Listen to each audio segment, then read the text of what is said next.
내가 살아보니 인생 진짜 별거 없더라. 재미있게 살아라. 안녕하세요. 산골 도서관 미미입니다. 오늘은 인간에 대한 위대한 통찰력을 담은 몽테뉴의 수상록 읽어보았습니다.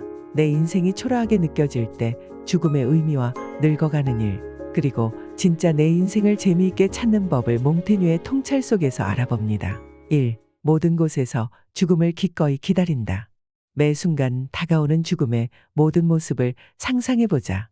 말이 발을 헛디딜 때, 기와가 떨어질 때, 아주 작은 핀에 찔렸을 때, 즉시 그래, 이것이 바로 죽음의 모습일 수도 있었어 하고 되새기자. 그리고 마음을 단단히 먹고 힘쓰자. 축제와 환희의 순간에도 언제나 이 구절을 떠올리며 우리의 처지를 기억함으로써 즐거움에 너무 빠져들지 않도록 하자. 가끔 우리는 이 구절을 떠올리지 못해 쾌락에 빠지곤 한다. 이로써 죽음의 표적이 되고 위협을 받는 경우가 얼마나 많은지. 그래서 이집트인들은 연회와 같은 큰 잔치 도중에 망자의 마른 해골을 가져와 사람에게 경고를 주곤 했다. 매일이 그대에게 주어진 마지막 날이라고 생각하라. 그러면 그 시간이 더 바랄 것 없이 유쾌하게 느껴질 것이다. 죽음이 어디에서 우리를 기다리고 있는지는 알 수 없다. 그러니 모든 곳에서 죽음을 기다리자. 죽음에 대해 미리 생각하는 것은 곧 자유에 대해 미리 생각하는 것이다. 죽는 법을 깨우치고 나면 반대로 죽음에 속절없이 당할 거라는 두려움을 잊게 된다. 죽음이 뭔지를 알면 모든 굴복과 속박에서 벗어날 수 있다. 삶을 박탈당하는 것이 해악이 아님을 깨닫고 나면 삶에 해로운 것이 하나도 없게 된다. 죽음이 갑자기 닥쳐도 전혀 놀랄 것이 없다. 나만큼 자기 삶을 불신하고 삶의 길이를 얕잡아 보는 사람도 없다. 지금껏 거의 아픈 적 없이 원기왕성하게 건강을 누려왔지만 그렇다고 삶에 대한 기대가 늘어나지는 않았다. 그렇지만 병들었다고 해서 그 기대가 줄어들지도 않았다. 매 순간 나는 죽음에서 도망하는 느낌이다. 그래서 나는 다른 날 할 수 있는 일은 오늘도 할 수 있는 일이다. 라는 말을 끊임없이 되새긴다. 우리를 종말로 이끌고 가는 것은 사실 특별한 위험도 우발도 아니다. 굳이 위협적인 사건을 겪을 때가 아니더라도 종말은 우리가 건장하든 그렇지 않든 바다에 있든 집에 있든 전쟁 중이든 평안할 때든 언제나 동일하게 우리 가까이에 있다. 사람은 모두 불안정하기 때문에 그 누구도 내일을 확신할 수 없다. 단 1시간이 걸리는 일이라도 그것이 내가 죽기 전에 마쳐야 하는 일이라면 아무리 짬을 내도 시간이 부족하다는 생각이 든다. 언젠가 어떤 이가 내 수첩을 뒤적이다 내가 써놓은 죽은 이후에 이루어졌으면 하는 일의 목록을 본 적이 있다. 나는 집에서 10리 밖에 떨어지지 않은 곳에 있었지만 집까지 무사히 도착할 수 있다는 보장이 없었으므로 건강하고 활기가 있을 때 그것을 적고자 서둘렀노라고 그에게 사실대로 말해주었다. 이렇듯 나는 내 생각들을 지속적으로 품고 스스로에게 새겨넣기 때문에 언제나 다음에 일어날 일에 대해 준비가 되어 있다. 그래서 죽음이 갑자기 닥치더라도 놀랄 일이 전혀 없다. 우리는 언제든 자신의 모습 그대로 떠날 수 있도록 신을 신고 채비해야 한다. 오래 살든 잠시 살든 죽음 앞에서는 매한가지다. 우리가 태어날 때 다른 모든 것들이 생겨나듯이 우리가 죽을 때 다른 모든 것들도 소멸된다. 우리가 100년 후에 존재하지 못한다고 한탄하는 것은 우리가 100년 전에 존재하지 못했다고 비탄하는 것만큼이나 어불성설이다. 죽음은 또 다른 생명을 낳는다. 그렇기에 우리도 울면서 태어났고 삶을 살기 위해 그만큼의 값을 치렀으며 그렇게 옛 장막을 벗겨냈다. 단 한 번 겪을 뿐인 일이라면 그처럼 고통스럽지도 않다. 금방 지나갈 일로 그렇게나 오래도록 염려하는 것이 가당한가. 오래 살든 잠시 살든 죽음 앞에서는 매한가지다. 사라지고 난 후에는 길고 짧음이 아무런 의미가 없기 때문이다. 아리스토텔레스가 한 이야기를 들어보자. 히파니스 강에는 단 하루를 사는 작은 벌레가 있다고 한다.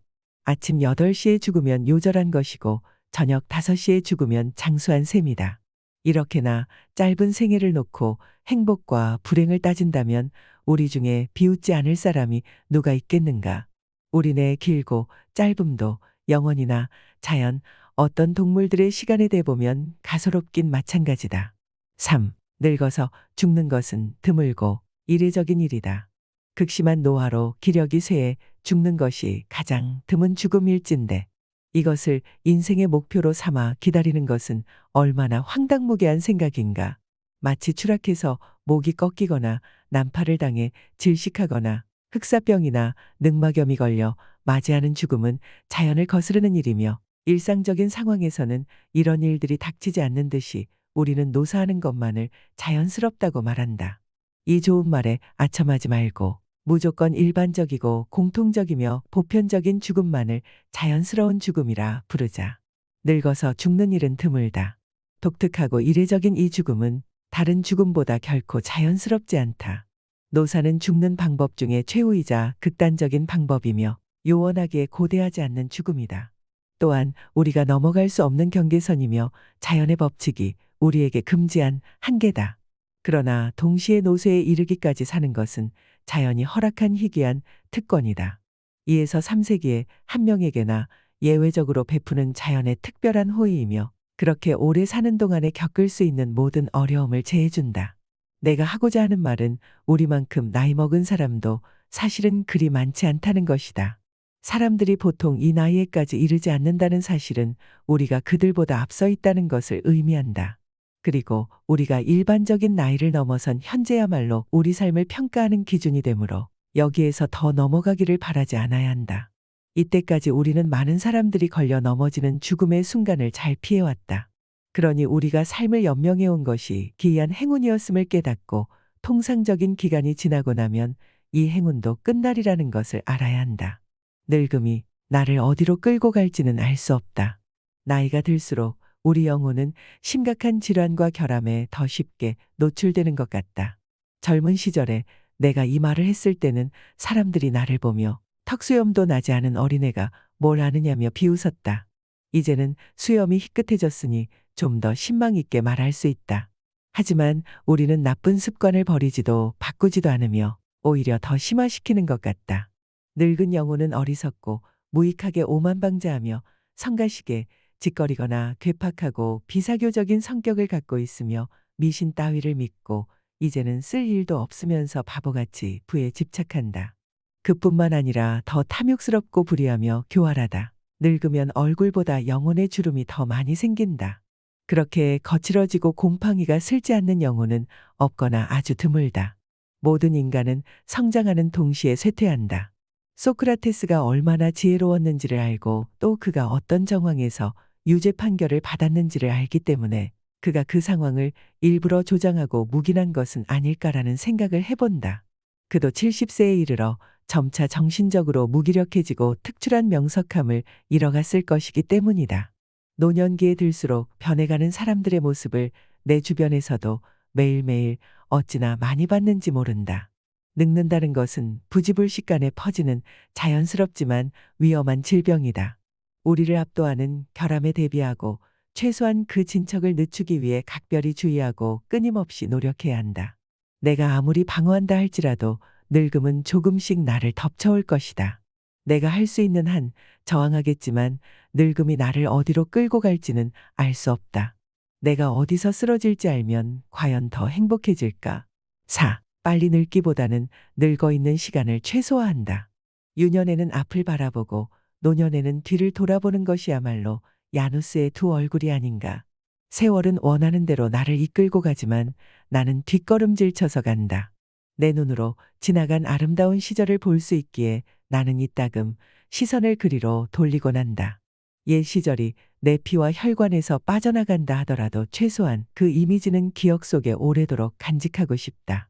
지나간 삶을 향유하는 것은 두 번 사는 것과 같다. 플라톤은 노인들에게 운동이나 댄스, 젊은이들의 놀이에 참여하면서 그들이 더 이상 갖고 있지 않은 젊은 신체의 유연함과 아름다움을 즐기며 청춘의 축복과 특권을 되새겨 볼 것을 권장한다.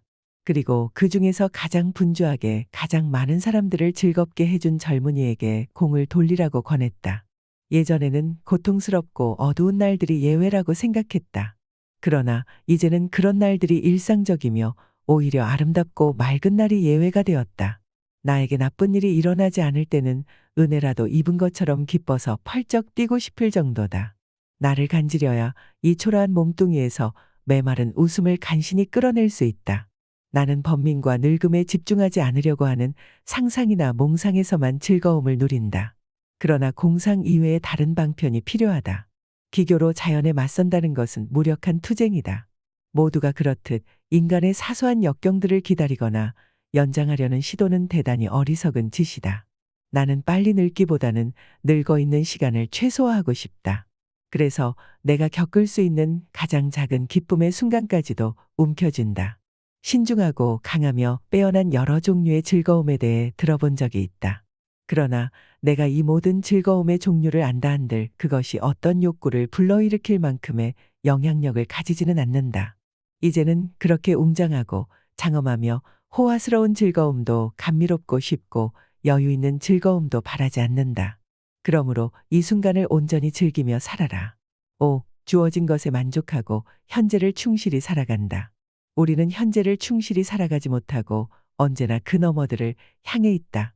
두려움과 욕망 그리고 기대는 우리를 미래로 내던져 앞날을 그려보는 즐거움을 앗아가고 미처 깨닫기도 전에 현재의 시간을 흘려보내게 만든다. 미래에 대해 근심하는 영혼은 불행하다. 플라톤은 이 고귀한 가르침을 이렇게 인용하곤 했다. 내 일을 하고 너를 알라. 이 말의 두 요소는 각각 우리의 모든 의무와 동시에 서로를 포괄한다. 자기 일을 제대로 해낸 사람은 내 일을 하라는 말이 곧 내가 누구인지를 너의 것이 무엇인지를 알라는 의미임을 깨닫을 것이다. 그렇게 자신을 잘 아는 사람은 남의 일을 자기가 취하지 않고 무엇보다도 먼저 스스로를 사랑하고 개발하며 필요 이상의 소유나 불필요한 사유와 명제를 거부한다. 미련한 사람은 원하는 것을 얻고도 기뻐할 줄 모르지만 지혜로운 사람은 주어진 것에 만족하고 절대 자신에 대해 불만을 품지 않는다. 6. 내가 그것을 어떻게 보느냐가 중요하다. 부유함과 궁핍함은 개인의 마음에 달려 있다. 부든 명예는 건강이든 그것을 소유한 이가 부여한 의미 이상의 아름다움이나 즐거움을 지니지 못한다. 본인이 행복하다고 생각하면 행복하고 불행하다고 생각하면 불행하다. 스스로의 확신이야말로 본질적이고 진실한 것이다. 운명은 우리를 행복하게도 불행하게도 하지 못한다. 단지 우리의 영혼에 재료와 씨앗을 주어 더욱 강해진 영혼이 원하는 대로 향하고 실행할 수 있게 할 뿐이다. 자의만이 행복과 불행을 결정짓는 유일한 근거이자 주권자다. 외부적인 성취는 내부적인 조직을 통해 맛과 색을 가진다. 우리가 옷을 입었을 때 몸에서 열이 나는 것은 옷 자체에 열이 있어서가 아니라 우리 스스로가 발산하는 열 때문인 것처럼 말이다. 몸을 차갑게 하고자 할 때도 마찬가지로 외부가 아니라 내부에서 한기를 얻는다. 게으름뱅이에게는 공부가 고역이고 술주정뱅이에게는 금주가 고문이다. 음욕이 가득한 사람에게는 수수한 삶이 형벌이고 허약하고 태만한 사람에게는 훈련이 고통스러운 일이다. 다른 경우도 마찬가지다. 모든 일은 그 자체로 괴롭거나 힘들지 않다. 우리의 약함과 비겁함이 그렇게 만드는 것이다. 위대한 일을 판단하려면 크고 위대한 정신이 필요하다. 그렇지 않으면 우리의 악함이 그 판단에 영향을 준다. 고든 노출도 물 안에서는 굽어져 보인다. 우리가 무언가를 본다는 사실만 중요한 것이 아니라 그것을 어떻게 보느냐도 중요하다. 우리가 죽음을 미리 알고 준비할 수 있다면 더 행복했을까요? 현인들은 젊은이는 인생을 준비하고 늙은이는 인생을 만끽해야 한다고 말합니다. 그렇지만 우리의 욕망은 끊임없이 젊어지고 우리는 끊임없이 다시 살기 시작해서 한 발은 이미 무덤 속에 있지만 욕구와 필요는 계속 소생하기만 한다지요. 죽는 순간에 대리석을 재단하면서도 무덤에 세울 생각은 않고 집을 건설하는구나. 죽음을 알고 매일 죽음을 준비하는 마음으로 현재 주어진 것에 만족하며 감사하는 삶. 아마도 몽테뉴는 그것을 전하고 싶었던 것일까요? 저는 기적 같은 노안으로의 죽음을 기대하며 오늘의 생각을 마칠까 합니다. 감사합니다. 산골도서관 미미였습니다.